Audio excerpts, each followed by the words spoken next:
ये कहानी है दूसरी जंग अजीम के वक्त की, जिसमें रशिया और जर्मनी ने पोलैंड पर कब्जा कर लिया था और वहां के बेशुमार लोगों को कैदी बना दिया था। और इन सब कैदियों को साइबेरिया की एक जेल में रखा जाता है, जहां से कुछ लोग भाग निकलते हैं और उस सफर में इन लोगों के साथ जो सलूक होता है वो अब इस कहानी में देखेंगे। और खास तौर पर वो शख्स जो 50 साल बाद आखिर अपने घर पहुंचा, तो क्या उसका इंतजार करने वाला कोई बच्चा भी था? दोस्तों, कभी कभी मेरे अल्फाज अपने दिमाग से पहले निकल जाते हैं। बोलने में मेरा तलफ़ुज़ थोड़ा अजीब लगे तो बुरा ना माने, क्योंकि कभी कभी अल्फाज मेरी तरह डांस कर जाते हैं। उसे मजे से सुनिए और एंजॉय करें, और चैनल को सब्सक्राइब जरूर करें। कहानी की इब्तिदा दूसरी जंग अजीम के वक्त से दिखाई जाती है, जब रसिया और जर्मनी ने पोलैंड पर कब्जा कर लिया और वहां के बेशुमार लोगों को कैदी बना दिया। उन्हीं में से एक फौजी अफसर जानूस भी होता है, जिस पर झूठे इल्जामात लगाकर उसे एक दस्तावेज पर दस्तखत करने के लिए कहा जाता है, मगर वो इनकार कर देता है। उसके बाद उसके सामने ये इल्जाम रखा जाता है कि वो अपने मुल्क से नफरत करता है और बैरूनी मुल्क जाकर जासूसी करता रहा है। ये सब सुनकर जानूस को सख्त सदमा होता है, लेकिन वो जानता था कि उसकी वाइफ को झूठी गवाही दिलवाने के लिए बुरी तरह तशद्दुद का निशाना बनाया गया है और वो ऐसा करने पर मजबूर हुई है। आखिरकार जानूस पर जासूसी का मुकदमा साबित करके उसे 20 साल कैद की सजा सुनाई जाती है। सन 1940 में उसे सिबेरिया की एक कैदगाह भेज दिया जाता है, जो ऐसी जगह थी जहां से किसी भी कैदी का फिरार होना तकरीबन नामुमकिन था, क्योंकि अतराफ में बर्फ के पहाड़ और घने जंगलात थे। इसी वक्त जेलर नए कैदियों को खबरदार करते हुए कहता है कि आज तक कोई भी इस जेल से जिंदा भाग नहीं पाया, और जो भी फरार की कोशिश करता है उसे सिर्फ मौत ही मिलती है। वो मजीद कहता है कि अगर तुम भागने की कोशिश करोगे तो यहाँ के मकामी लोग खुद तुम्हें खत्म कर देंगे, क्योंकि हमने तुम सबके सर पर इनाम ही इतना रखा है। अब जब सभी कैदी खाना खाने के लिए लाइन में लगे होते हैं, तो जानूस एक बूढ़े आदमी को देखता है जो बहुत भूखा था। वो उस शख्स को अपना खाना दे देता है। ये देखकर वहाँ खड़ा एक और बूढ़ा कैदी उसे कहता है कि यहाँ इंसानियत के लिए कोई जगह नहीं है। अगर तुमने उसे खाना दिया तो ये लोग तुम्हारा भी राशन छीन लेंगे। इसे छोड़ दो, ये कल सुबह का सूरज तुम्हें दिखाई न देगा। दरअसल यहाँ मुख्तलिफ कैदियों को अलग अलग रखा जाता है, जिनके साथ यहाँ बहुत जुल्म बरता जाता है। विटामिन की किल्लत के सबब कैदियों की आंखें कमजोर हो जाती थीं, जिससे रात में उन्हें कुछ दिखाई नहीं देता था। फिर जानूस की मुलाकात एक और कैदी खाबरोव से होती है। वो बताता है कि मैं पहले अदाकार हुआ करता था, और जब मैंने एक फिल्म में अमीर आदमी का किरदार किया तो उस पर मुझे 10 साल की सजा दी गई। ये सुनकर जानूस को हैरत होती है और वो पूछता है कि क्या यहाँ से फरार का कोई रास्ता है? खाबरोव कहता है, नहीं, यहाँ से बस निकलने का कोई रास्ता नहीं है, और तुम ये सोचना भी मत, वरना तुम मर जाओगे। इस रात जानूस कुछ असल मुजरिमों को देखता है जो वाकई यहाँ कैद किए गए थे। खाबरोव नसीहत करता है कि उनकी तरफ देखना भी मत, ये बहुत खतरनाक हैं। गार्ड भी उनसे दूर रहा करते हैं। इसी वाकये के बाद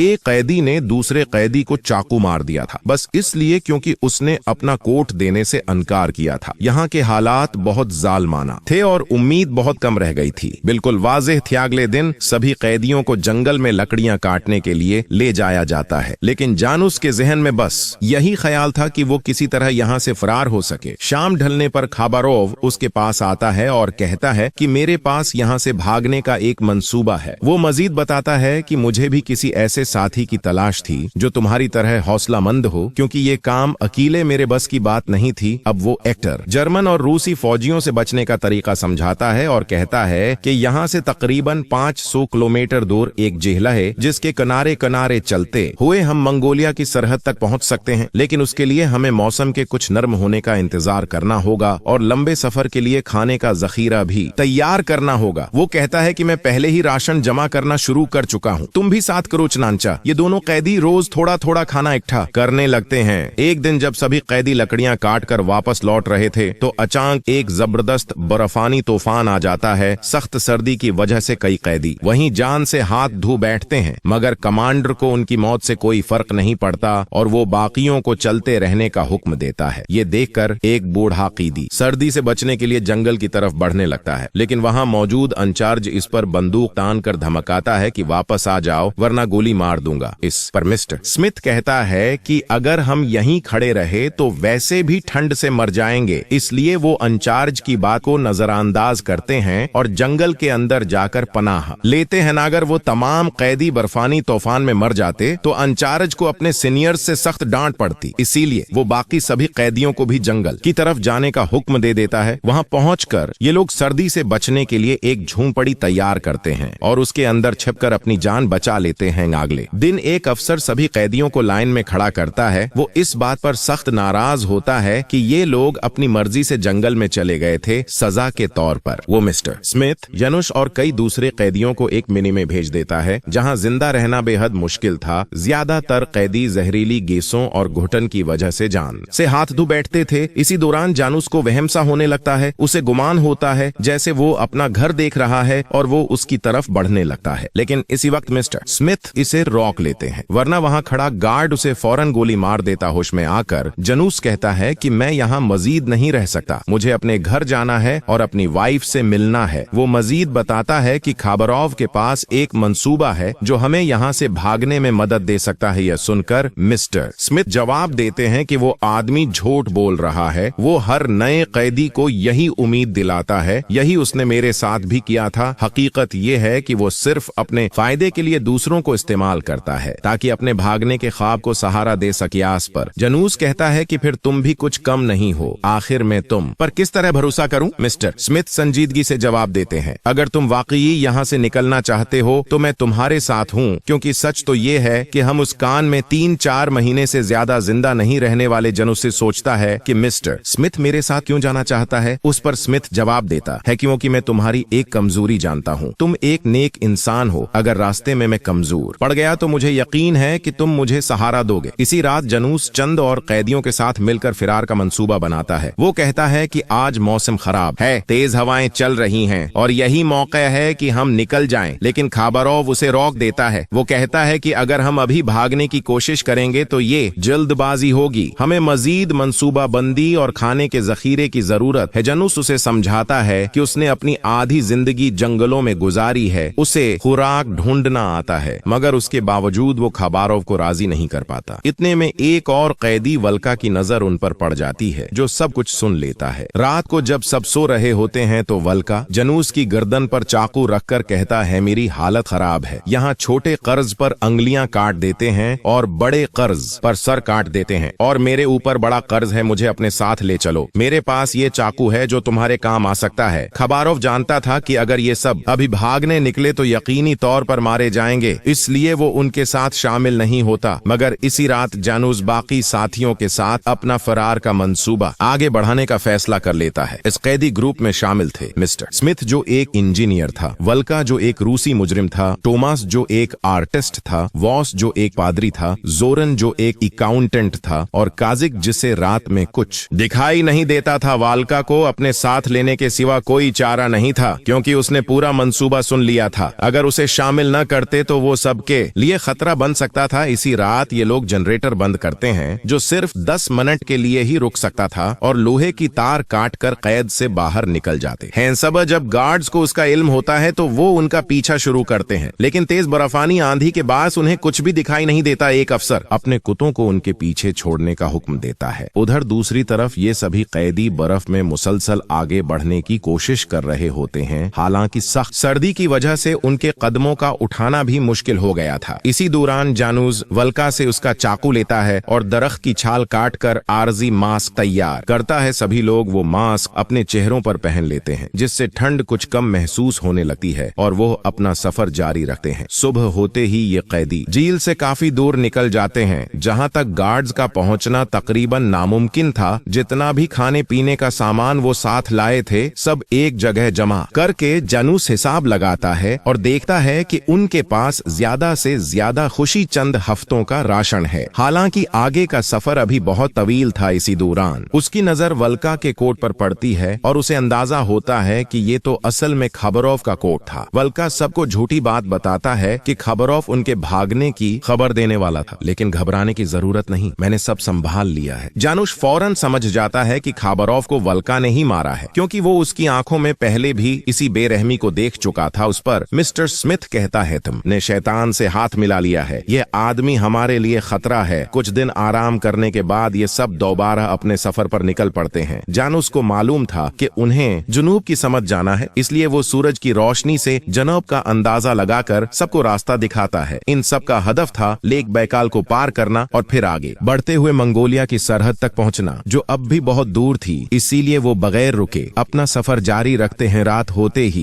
ये कैदी एक जंगल में खाने के लिए रुक जाते हैं। जानुस सबको खबरदार करता है कि आज रात सर्दी और भी सख्त होगी, इसलिए हमें यहीं ठहरना होगा, लेकिन आग जलाने के लिए लकड़ियां जमा करनी पड़ेंगी। सभी कैदी लकड़ियां लेने निकल जाते हैं। इसी दौरान काजिक, जिसे रात में नजर नहीं आता था, लकड़ियां जमा करते हुए रास्ता भटक जाता है। जब बाकी साथी वापस आते हैं तो देखते हैं कि वो उनके साथ नहीं है। सब उसे ढूंढने के लिए जंगल में निकलते हैं, मगर उसे कहीं नहीं पा पाते थे। हार कर वो सब वापस आ जाते हैं। सुबह जब रोशनी फैलती है तो वो देखते हैं कि कजीक थोड़ी ही दूर जमीन पर बैठा है। वो सब उसके पास दौड़ कर जाते हैं, मगर मालूम होता है कि वो सर्दी से जमकर मर चुका है। साथ ही उसे वहीं दफना देते हैं। इस वक्त जानुस सबको मुखातब करके कहता है, आज एक आजाद इंसान की मौत हुई है। उसके बाद ये कैदी दोबारा अपने कठिन सफर पर रवाना हो जाते हैं। कई दिन गुजर जाते हैं। उनका खाने का सारा जखीरा खत्म हो चुका होता है। भूख की शिद्दत से वो इस हाल पर आ जाते हैं कि जंगल के कीड़े मकोड़े, यहाँ तक कि परिंदों के अंडे तक खा लेते हैं। दरअसल उन्हें एक हफ्ता पहले ही लेके बैकल तक पहुंच जाना चाहिए था, लेकिन अभी भी वो वहां से दूर थे। रास्ता भटकने के बायस ये लोग अब भी जीहल से बहुत दूर थे। एक रात जब सब सो रहे होते हैं तो अचानक जानवरों की आवाजें सुनाई देती हैं। वॉस जाकर देखता है तो चंद भेड़िए अपना शिकार खा रहे होते हैं। ये कैदी उन भेड़ियों को वहां से भगा देते हैं और फिर खुद इस शिकार पर जानवरों की तरह टूट पड़ते हैं, क्योंकि वो कई दिनों से भूखे थे। अगली सुबह जानुस कहता है, मैं अकेला ही जीहल ढूंढने जा रहा हूँ, और अगर एक हफ्ते तक वापस न आया तो समझ लेना कि मैं नहीं रहा। ये कहकर वो तन्हा सफर पर निकल पड़ता है। पथरीले और खतरनाक रास्तों से गुजरते हुए उसे शदीद मुश्किलात का सामना होता है। भूख मिटाने के लिए वो दरख्त की छाल तक खाने पर मजबूर हो जाता है। थिकन और वहम के आलम में उसे फिर अपने घर के मनाजर दिखाई देने लगते हैं और वो तेजी से उस तरफ बढ़ता है। बेमुश्किल वो अपने साथियों के पास वापस लौट आता है और उन्हें खुशखबरी देता है, मैं जीहल ढूंढ ली है, ये यहाँ से 3 दिन की दूरी पर है। ये कहकर वो बेहोश हो जाता है। साथ ही फौरन आग जलाकर उसके जिस्म को गर्म करते हैं ताकि वो जिंदा रह सके। अगली सुबह सभी कैदी जीहल की तरफ रवाना हो जाते हैं। जब वो एक घने जंगल से गुजर रहे होते हैं तो उन्हें शक होता है कि कोई उनका पीछा कर रहा है। अचानक उनके सामने एक लड़की आ जाती है जो बताती है, मैं रूसियों से बचकर भागी हूँ, मुझे भी अपने साथ ले चलो। लेकिन जानुस के साथी उसे साफ तौर पर अपने साथ लेने से इनकार कर देते हैं, क्योंकि कैदियों के पास खाने का जखीरा बहुत कम था और एक नई साथी के आने से रफ्तार भी सस्त हो जाती। इसलिए सब लोग पहले तो इस लड़की को छोड़कर आगे बढ़ जाते हैं, लेकिन जल्द ही वो एक शिकार कर लेते हैं जिससे कई हफ्तों का खाना औखा हो जाता है। इस वक्त वॉस पादरी का दिल पसीज जाता है और वो लड़की को वापस लेने के लिए जंगल में जाता है। शाम तक वो उसे अपने साथ ले आता है, जहाँ सब कैदी उसे खाना खिलाते हैं और अपनी जमात में शामिल कर लेते हैं। अगले दिन आराम के बाद ये काफिला दोबारा सफर पर निकलता है। लड़की भी उनके साथ घुल मिल जाती है और अपना तारुफ कराते हुए कहती है, मेरा नाम आयरीना है और मैं पोलैंड से हूँ। मगर मिस्टर स्मिथ फौरन इसके झूठ को पहचान लेता है। वो बताता है कि उस वक्त पोलैंड पर अभी एक वक्त जर्मन और रूसी अफवाज ने कब्जा किया था और आयरीना ने कहा कि वो रूसियों से भाग कर आई है, जबकि जिस इलाके से वो गुजरी थी वहाँ असल में जर्मन काबिज थे। उसका मतलब ये था कि वो जर्मन से भाग कर निकली थी, न कि रूसियों से। स्मिथ सख्त लहजे में कहता है, तुमने जिंदा रहने के लिए कई झूठ बोले होंगे, मगर अब मजीद झूठ न बोलना। सफर के दौरान ये लोग एक गांव के करीब से गुजरते हैं। भूख की शिद्दत बढ़ जाने पर वल्का कहता है कि हमें गांव जाकर खाना चराना चाहिए, मगर जानुस उसे याद दिलाता है कि उनके सरों पर बड़ा इनाम रखा गया है, अगर कोई पहचान गया तो वो सब मारे जाएंगे। उसके बावजूद वल्का अपनी आदत से बाज नहीं आता और रात को गांव में घुसकर खाना चुरा लाता है। जब वो वापस आता है तो उसके कपड़ों पर खून के धब्बे होते हैं, जिसे देखकर सब समझते हैं कि उसने किसी को कत्ल कर दिया है, मगर वल्का वजाहत देता है, यह खून इंसान का नहीं बल्कि कुत्तों का है, जिन्हें मारकर मैंने खाना चराने का मौका बनाया। सभी लोग भूख से मजबूर होकर वो खाना खा लेते हैं। इसी दौरान आयरीना साफ साफ सबको बता देती है कि वो दरअसल एक कम्युनिस्ट रहनुमा की बेटी है। वो कहती है, मेरे वालिद इनकलाब लाना चाहते थे, जर्मन फौज ने आयरीना के वालिद को कत्ल कर दिया था। दरअसल वो एक ऐसे शख्स के हामी थे जिसकी वजह से बाकी लोग भी जेल में कैद हुए थे। इस हकीकत के बावजूद कैदियों ने आयरीना को माफ कर दिया और अपने साथ सफर में शामिल रखा। कई हफ्तों की तवील मसाफत के बाद ये काफिला बलाखिर मंगोलिया की सरहद तक पहुंचता है। वहां गांव के लोग अपने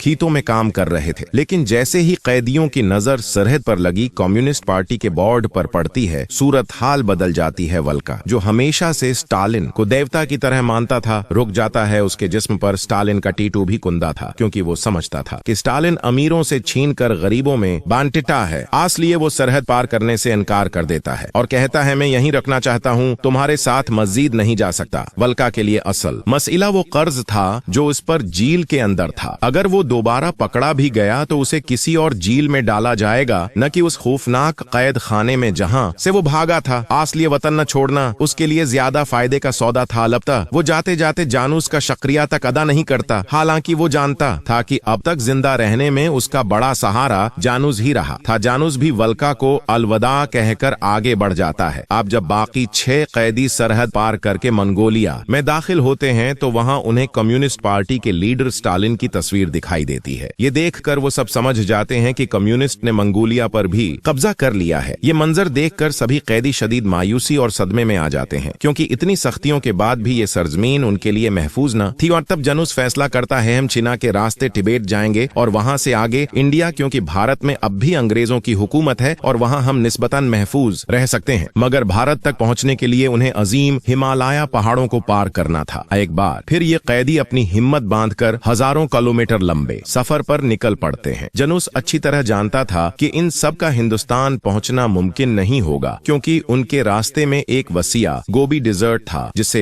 पार करना किसी भी तरह आसान न था। रेगिस्तान में न पानी था और न खाने का कोई इंतजाम। ये कैदी रास्ते में मिलने वाले छोटे मोटे जानवर मार कर खाते और प्यास बुझाने के लिए कपड़ा गैला करके उसे चूसते थे। वो धूप से बचने के लिए अपने कोट और कपड़ों का सहारा लेते, लेकिन गर्मी ने सब की हालत खिस्ता कर दी। आहिस्ता आहिस्ता उनका पानी भी खत्म हो गया। इसी दौरान मिस्टर स्मिथ को दूर एक समत में दरख्त दिखाई देते हैं। उसे यकीन हो जाता है कि वहाँ पानी जरूर होगा। जानूस उसे समझाता है यह महज वहम है, वहाँ कुछ नहीं है, हमें मुसलसल जुनूब की तरफ बढ़ना होगा। मगर स्मिथ किसी की बात नहीं मानता और इस तरफ चल पड़ता है। हैरत अंगेज तौर पर जब वो मकाम पर पहुँचते हैं तो वाकई वहाँ एक कुनवा होता है। सब कैदी खुशी से पागल हो जाते हैं और जी भरकर पानी पीते हैं। कुछ लोग चाहते हैं कि चंद दिन वहीं आराम कर लें, मगर जानूस उन्हें समझाता है यहाँ पानी तो है लेकिन खाना नहीं। अगर हम ज्यादा देर रखे तो भूखे कमजोर हो जाएंगे और दोबारा चलने के काबिल नहीं रहेंगे। अगले दिन सभी कैदी अपने बर्तनों में जितना मुमकिन हो सके पानी भर लेते हैं और एक बार फिर रेगिस्तान के सफर पर निकल पड़ते हैं। लेकिन कुछ ही देर बाद एक खौफनाक रेत का तूफान इनकी तरफ बढ़ता है। सब लोग खुद को बचाने की कोशिश करते हैं, मगर इस तूफान में उनका ज्यादातर पानी जाये हो जाता है। पानी की कमी ने सबको मजीद कमजोर और परेशान कर दिया। अगले दिन जब ये लोग दोबारा चलते हैं तो आयरीना थकन से बेहोश होकर गिर जाती है। फौरन मिस्टर स्मिथ उसके पास दौड़ते हैं और देखते हैं कि उसके पैर सोज चुके हैं, जिसकी वजह से वो चलने के काबिल नहीं रही। लेकिन आयरीना हिम्मत नहीं हारती और जख्मी हालत में भी आगे बढ़ने की कोशिश करती है। कुछ ही दूर चलने के बाद वो दोबारा गिर जाती है। इस बार फादर वॉस प्रेस्टाउ से अपनी गोद में उठा लेता है और चलता रहता है, मगर इरीना आखिरकार हिम्मत हार देती है और मंजिल तक पहुंचने से पहले ही उस दुनिया को अलविदा कह देती है। साथ ही उसे दफन करके दोबारा आगे बढ़ते हैं। अब पानी भी बहुत थोड़ा बचा था। जैसे ही ये लोग कुछ और दूर निकलते हैं, एक और साथी टोमास आर्टस कमजोरी से गिर पड़ता है और वो भी जान से हाथ धो बैठता है। काफिले में अब सिर्फ 4 लोग रह जाते हैं। अपने साथी को दफन करके वो आगे निकलते हैं, मगर अब उनका जिस्म और हौसला दोनों ही जवाब दे रहे थे। फिर भी वो हिम्मत नहीं हारते और कई दिन की मशक्कत के बाद आखिरकार रेगिस्तान को पार करने में कामयाब हो जाते हैं। तब जानूस पहाड़ों की समत इशारा करते हुए कहता है कि वहाँ जरूर पानी होगा। लेकिन इसी वक्त मिस्टर स्मिथ नदाल होकर जमीन पर गिर जाते हैं और कहते हैं तुम लोग मुझे यहीं छोड़ दो, मैं अब मजीद नहीं चल सकता। जानूस इनकार करता है, हम तुम्हें अकेला नहीं छोड़ेंगे। वो अपने बाकी दोनों साथियों को आगे पानी ढूंढने के लिए भेज देता है और खुद स्मिथ के साथ वहीं रख जाता है। शाम तक वो दोनों थिकन से वहीं सो जाते हैं। सुबह होने पर जानूस एक सांप देखता है जो स्मिथ के पैर पर चढ़ गया था। वो फौरन उसे पकड़ लेता है और इसी लम्हे इन्हें करीब एक चट्टान से पानी के चंद कतरे रसने की जगह मिल जाती है। सब इस पानी को चाट कर अपनी प्यास बुझाते हैं और थोड़ा सा स्मिथ को भी पिलाते हैं। फिर वो इस सांप को भून कर खाते हैं, जिससे उनके जिस्म में कुछ ताकत वापस आ जाती है। मगर मिस्टर स्मिथ अब भी चलने के काबिल नहीं थे। वो बार बार कहता है मुझे यहीं छोड़ दो। तब जानूस उसे हौसला देने के लिए उसके बेटे का जिक्र करता है। वो याद दिलाता है कि किस तरह रूसियों ने स्मिथ के बेटे को झूठी गवाही दिलवा कर मार डाला था। इसी वाकये की वजह से स्मिथ अपने आप को हमेशा मुजरिम समझता रहा है। मिस्टर समथ अब तक जिंदा रहकर खुद को सजा दे रहे थे, लेकिन जब जानूस ने उन्हें अपनी वाइफ का किस्सा सुनाया तो उनका दिल बदलने लगा। जानूस कहता है मेरी वाइफ के साथ भी उन्होंने ऐसा ही किया था, लेकिन वो अब भी जिंदा है और मैं नहीं चाहता कि वो अपनी पूरी जिंदगी खुद को कसूरवार मानती ही रहे, इसीलिए मेरा उसके पास जाना बहुत जरूरी है। जानूस की ये बात सुनकर स्मिथ के दिल में उम्मीद की किरण जाग उठी, उसका हौसला वापस आ गया। अगली सुबह चारों एक बार फिर अपने सफर पर निकल पड़े। कई घंटों की मशक्कत के बाद वो बलाखिर चीना की ग्रेट वॉल तक जा पहुंचे, लेकिन चीना भी उनके लिए महफूज नहीं था। वहां भी कम्युनिस्ट पार्टी का असर था, इसीलिए ये काफिला हिमालय के बर्फीले पहाड़ों की जानिब बढ़ने लगा। ये सफर इंतहाई कठिन था। बर्फ, तूफान और भूख ने हर कदम को मौत जैसा बना दिया। फिर भी वो चलते रहे। आखिरकार वो किसी तरह तिब्बत के एक छोटे गांव तक पहुंच गए। वहां के लोगों ने उन्हें एक बद खानकाह में ले जाया। खानकाह के भिक्षुओं ने उनका पुरतपाक इस्तकबाल किया, उन्हें खाना दिया, लिबास दिया और आराम करने के लिए जगह दी। पहली बार बरसों बाद उन्हें सुकून का एहसास हुआ। एक दिन एक भिक्षु ने कहा, तुम्हें भारत जाने के लिए यहाँ से सुकम के रास्ते निकलना होगा, लेकिन अभी सर्दी बहुत शदीद है। बर्फ पिघलने और रास्ते साफ होने में कम अज कम 3 महीने लगेंगे। तब तक तुम यहाँ आराम से रह सकते हो। सभी साथी ये सुनकर मुतमईन हो। वो जान चुके थे कि उनका जिस्म मजीद मशक्कत नहीं सह सकता, लेकिन जानूस के लिए ये मुमकिन नहीं था। वो अपने दिल की आग बुझने नहीं देना चाहता था। वो बोला, मैं यहाँ नहीं रख सकता, मुझे अपने घर जाना है। अगर हम यहीं रख गए तो हमारा हौसला टूट जाएगा, फिर आगे का सफर कभी मुकम्मल नहीं होगा। ये सुनते ही मिस्टर स्मिथ ने फैसला सुनाया, मैं यही तिब्बत में रह जाऊंगा। ये खानकाह मेरे लिए सुकून की जगह है। तुम जाओ जानूस, तुम्हारे कदम ही हमें आजादी तक ले जाएंगे। अब जानूस का फैसला पका था। वो जानता था कि अगर यहाँ मजीद रुका तो शायद कभी मंजिल न पा सके। वो बोला, मैं सईदा चीना जाऊंगा, वहाँ अभी भी अमरीकी फौजी ऑपरेशन कर रहे हैं, वो मुझे अमरीका पहुंचा देंगे। अगली सुबह जानूस अकेला निकलने की तैयारी करता है, लेकिन देखता है कि उसके 2 साथी भी उसके साथ चलने पर तैयार हैं। बाकी लोग वहीं खानकाह में रहने का फैसला कर लेते हैं। अब तीनों साथी बर्फीले पहाड़ों के कठिन रास्ते नापते हुए आखिरकार सिकम पहुंचते हैं। वहाँ के गांव वाले उनका गर्मजोशी से इस्तकबाल करते हैं और इज्जत के साथ अपने घरों में ले जाते हैं। यूं इन लोगों ने साइबेरिया से लेकर भारत तक तवील सफर तय किया और सफर में उन्हें बेशुमार मुश्किलात का सामना करना पड़ा। भूख, प्यास, तूफान और मौत के साए अपने कई साथियों को रास्ते में खोना पड़ा, लेकिन आखिरकार वो मंजिल तक पहुंच गए। कहानी के अख्तिताम पर बताया जाता है कि जानूस अगले 50 बरस तक अपने घर वापस नहीं जा पाया। वो मुख्तलिफ मुल्कों में भटकता रहा, क्योंकि उस वक्त पोलैंड पर अब भी जर्मन और रूसी काबज थे। लेकिन जब 1929 मैन पोलैंड आजाद हुआ तो जानूस आखिरकार अपने घर लौट आया। वही मंजर उसकी आंखों के सामने था जो बरसों से वो अपने भरम में देखता आ रहा था। वही पत्थर, वही छिपी हुई चाबी, वही दरवाजा है। जब उसने दरवाजा खोला तो अंदर उसकी वाइफ बैठी थी, जो अब बूढ़ी हो चुकी थी। जैसे ही दोनों की नजरें मिले, उनकी आंखों से आंसू बहने लगे। 50 बरसों के बाद वो एक दूसरे के गले लगे और शिद्दत से रोए। और यूं ये दास्तान वहीं खत्म हो जाती है।